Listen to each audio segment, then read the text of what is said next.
Imagine a 24-year-old named Marco. His mind is trapped in a loop, a storm of thoughts that refuses to settle.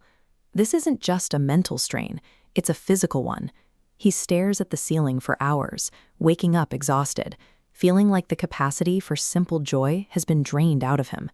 The fatigue comes from a constant oscillation.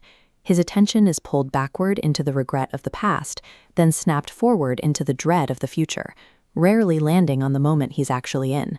Look at how the central node here, the present, is stretched thin. Those weights on either side are constantly pulling, leaving almost no energy for the current moment. Marco is experiencing a common human exhaustion. We burn through our mental reserves by trying to inhabit 3 different time zones at once.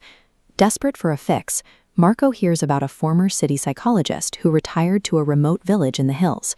He decides that if he can just reach this man, he might find the answer. He begins a multi-day journey, trading the noise of his life for the silence of the mountains. He spends days walking, convinced that the cure for his internal chaos is waiting at the end of a long, difficult trail. Because his mental state feels so complex, he assumes the solution must be found somewhere far away, hidden in a place that looks nothing like his daily life. It's a natural instinct. When our minds feel inescapable, we try to solve the problem by changing our physical geography. Marco eventually finds the house. On the porch sits the old man, looking entirely settled, a stillness that Marco finds almost foreign. Marco immediately begins pleading his case, asking for a complex strategy or a psychological breakthrough to quiet his racing heart. The man doesn't offer a lecture. Instead, he goes inside and returns with a simple task. He fills a glass to the very brim.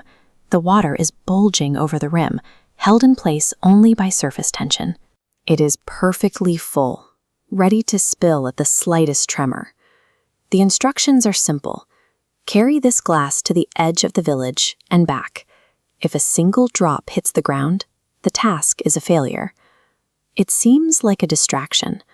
Marco came for deep-seated healing, and he's been handed a mundane balancing act. Marco takes the glass and steps onto the main road. The street is a mess of activity. Vendors are shouting, people are rushing past him, and dogs bark at his heels. To the village, it's a normal, noisy afternoon. But for Marco, the only thing that remains sharp and clear is the surface of that water. He ignores the noise. He doesn't look at the people or the dogs.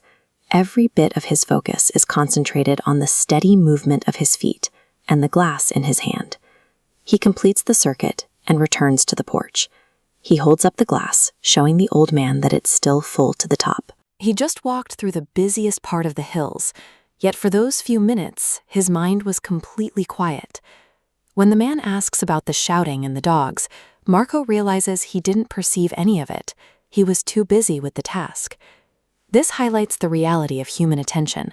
We operate on a fixed limit. We only have so much processing power to go around. Think of your attention as a container with limited space. Usually, it's split between past events and future worries. But a high-stakes task requires 100% capacity. When the present becomes that demanding, it crowds everything else out. Anxiety needs unused mental space to survive. By demanding total focus for the walk, Marco starved his fears of the energy they needed to exist. As Marco begins his trek back home, he realizes the quiet he was looking for wasn't hidden in the hills. He had been carrying the capacity for it all along. He isn't magically cured, but he leaves with a tool to anchor his focus when the storm returns. You don't need a distant mountain village.